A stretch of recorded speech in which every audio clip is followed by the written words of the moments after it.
in today's video I want to talk about a ball striking drill that will make a big difference.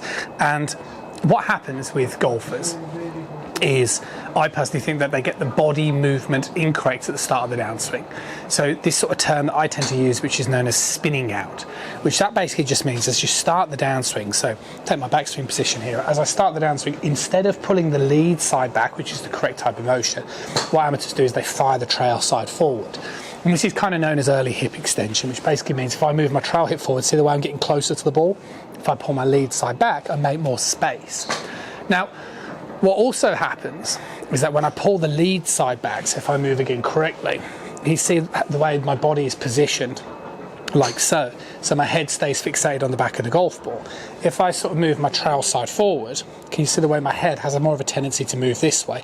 Again, this sort of promotes steepness. Now, the sort of disadvantage you've got, particularly when you're practicing irons, is when you do get a bit spinny, you can kind of get away with it, right? Because I can still find the ground even moving with my trail side forward. What I tend to find is when you do this movement incorrectly, it has more of a negative effect on the driver. So the longer the club, you can't get away with this. You need to start moving more this way. So what I tend to do with my students, whether it's online or face-to-face, is I'll do a few things. One thing I'll always do is I'll get them to do some drills, which I would say are classed as conscious competence, which basically means just practicing the correct pivoting motion, ensuring they can demonstrate it in sort of isolation. What I'll also do is just give them some practice routines that they can go down to the range to make sure they're doing some stuff which is productive. And a great drill is to position your feet like so, so your trail foot behind your lead foot, and also quite a narrow stance. And then what you want to do is you just want to concentrate on the back of the golf ball, and you want to just hit some shots like so. Because what you'll find is if you're a bit spinny with this, you'll tend to find that it will throw you out of sync. And all you're going to sort of practice is just sort of concentrate on keeping your head on the back of the golf ball, and then just trying to get the feeling of allowing your arms to sort of move through towards your target, like so, right? Now, why is this important? Well, again, what happens with golfers that get spinny is they move this way, so the shoulder goes this way, the hands come down, that's how they learn how to get contact.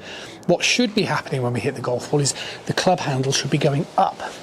Like if we're going to throw the club down the range, I don't kind of go this way, I would go this way. So the club is moving, or the handle of the club is moving up as the club then uncocks on the back of the golf ball. So by positioning my feet like so and concentrating on the back of the golf ball and just thinking about letting my arms sort of drop as I sort of turn my chest with it, this kind of gets rid of this type of wanting to hit, and you can get the feeling of swinging more up on the back of the golf ball. Now, for many of you who have got into this habit of hitting it this way, you'll notice the way that you're quite chicken winged, and that's because you're sort of getting down this way and your arms are having to bend for you to get the club moving through. So as you originally do this drill, you might notice you concentrate on the back of the ball, but because your arms still have a tendency to lift up, you're only able to hit the top of the ball. But you should persevere with this drill. And I see it all the time, like I say, with students. If they persevere with the drill, eventually they learn to throw their arms in a straight line. So what I'm trying to say is if we go into a post-impact position, this is the type of move you want, not this type of motion, okay?